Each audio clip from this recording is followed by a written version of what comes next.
Hey there, greetings everybody, and welcome to Prog Monster. My name is Murph. I am the host of this show, a show dedicated to progressive rock and other forms of rock music. So we're back here on Friday night with the Monster Hits. Yeah, the year we're doing this week is 1983. Now, when I first started out to do this one, when I was getting my list together, I said to myself, there might not be enough songs on this year, because I hadn't experienced 1983 for 40 years, so I wasn't quite sure what had come out that year and what, if anything, there was going to be enough songs, because I was getting towards the tail end of my music by 83, 84. By the time I moved out in 1985, I was pretty much done listening to a lot of new stuff. I just wouldn't listen anymore. I just got into certain type of music and didn't really want to listen to anything else.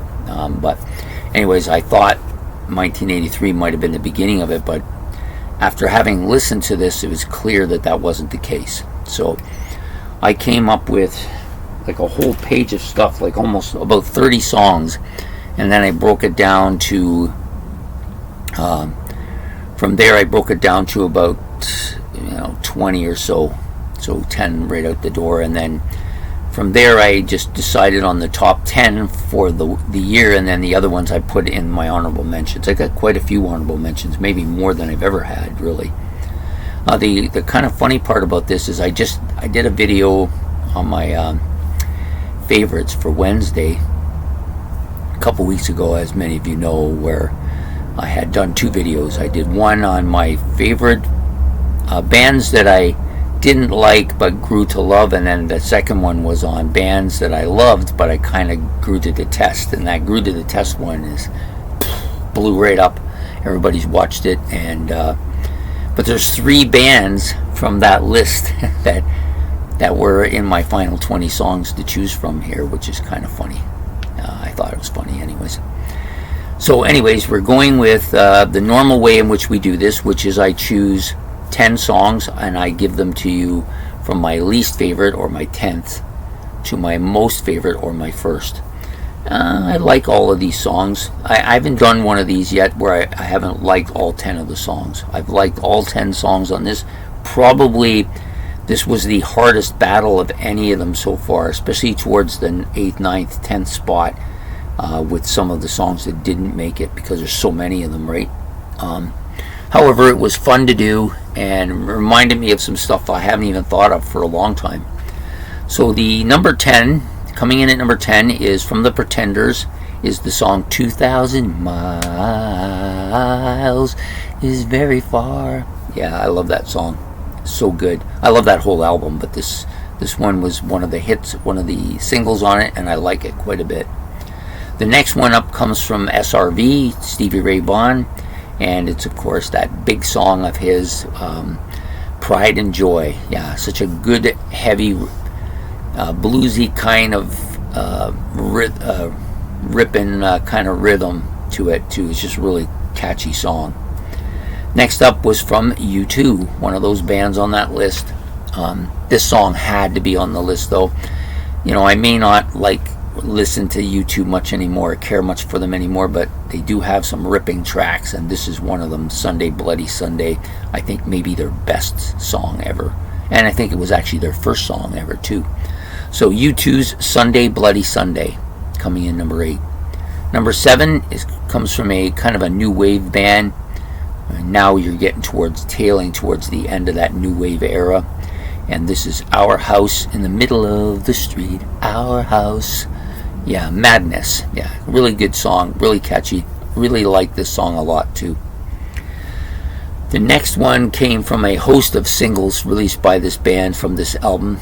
From The Police, it's King of Pain. I chose this one because it's my favorite of the singles on the album. I always quite like it. I like Weird Al Yankovic's cover of this as well. So yeah. Super great song. So comes in at number 6. Number 5 is from a band I think only had this one hit. Great track, really catchy, great rhythm. It has that really kind of Scottish feel to it too. We're talking about In the Big Country by Big Country. Yeah, fantastic. fantastic tune. Great kind of upscale, upbeat kind of song. I love it. Then we get into the top four, which I think are easily the top four here. From the Romantics. Yes, they had one last year too, but this one I liked almost as much. As called Talking in Your Sleep from the Romantics. Well, I owned this album, played it a lot when I had it too, and I think this was one of the last albums that I purchased. I think it was one of the last albums that I purchased before I started, before I moved away and gave all my stuff to my sister. The next song up, Holy Diver, another album I purchased that year that I really liked, and I actually saw Dio in concert at Massey Hall with Anvil and Metallica as the backup bands. A really fantastic concert, and this song is, I think, easily his best song, Holy Diver. The next one up comes from an album that we already had one last year that made the list, and this one's going to make it a little bit higher than that one, China Girl from David Bowie's Let's Dance. I've always loved this, and there was this is actually a cover song that was done by Iggy Pop originally. I heard the Iggy Pop version. I don't care for it too much, but this version I love. I think it's great, and I think Bowie actually sang on that Iggy Pop album as well. I wasn't aware of that, but I think he did. Then you got number one. I don't know how big of a hit this was that year, but for me it was the biggest song of the year. Easily the biggest song from that year, as far as the hits go. I mean, there was a lot of deep cuts that I liked, probably more than a lot of these songs, but from the perspective of being a big hit, Cold Sweat from Thin Lizzy, their final album. This is such a heavy riffing. His voice is so good on this, such a great tune. I loved it the first time I heard it, and it's only continued to grow with me. So Cold Sweat, number one. So then we're just going to repeat them all now, and then we'll talk about the honorable mentions. Sorry.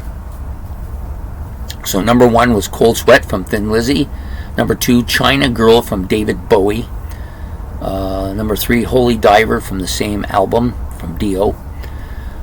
Number four, Talking in Your Sleep from the Romantics. Number five, In the Big Country from Big Country. Number six, King of Pain from The Police. Number seven, Our House from Madness. Number eight, Sunday Bloody Sunday from U2. Number nine, Pride and Joy from Stevie Ray Vaughan. And number 10, 2,000 Miles from The Pretenders. Now the honorable mentions, a couple of these easily could have made this list. In fact, I was those last couple of tracks, I was almost tempted to put one of these in there. So Bowie had a couple, of course, Let's Dance and Modern Love, which I like both of those quite a bit, but I like China Girl more than them. The Police had three more, Every Breath You Take, Synchronicity, and Wrapped Around Your Finger. I liked all of them quite a bit, but King of Pain I just liked a little bit more. Pat Benatar, who's somebody I liked quite a bit. I actually had breakfast with Pat Benatar this morning. She sang while I was eating. Yeah, Love is a Battlefield from Pat Benatar. Then from U2, the other song on the same album is Sunday Bloody Sunday, which I liked more, but I liked this one a little bit less. New Year's Day. Yes is Owner of a Lonely Heart. Overkill by Men at Work. This one almost made it. It came down to like three songs. I chose 2,000 Miles. It outbeat this one. And then you had Rainbow in the Dark from Dio's Holy Diver album as well. Sweet Dreams Are Made of This from the Eurythmics, another great tune. Trooper was the other song that almost made this list but lost out to 2,000 Miles. Trooper from Iron Maiden. And then Uptown Girl, always, yeah, love that song from Billy Joel. And then the last one from a band that I kind of chastised quite a bit, and that was Photograph from Def Leppard. And then I did have, when I really compiled the list at the beginning, I did have that Motley Crue song, Speak Speak of the Devil, or I think that's what it was called. I wrote it here somewhere. Don't see it. Shout at the Devil, that's what it was, from Motley Crue. So those, back then I didn't have the animosity towards the bands, but those songs were all pretty good songs, I have to admit. But I have nothing to do with those bands anymore. So funny that they're all coming up today. It's almost like well, what about this? You get that all the time, don't you? So there you have it, our monster hits for 1983. I think this was a pretty stiff year for competition amongst songs too. Much stiffer than I thought it would be. So I hope you enjoyed this episode as much as it was to do. So please like and subscribe. Put your comments. What were your top 10? Are there any of these songs that you think I missed out on?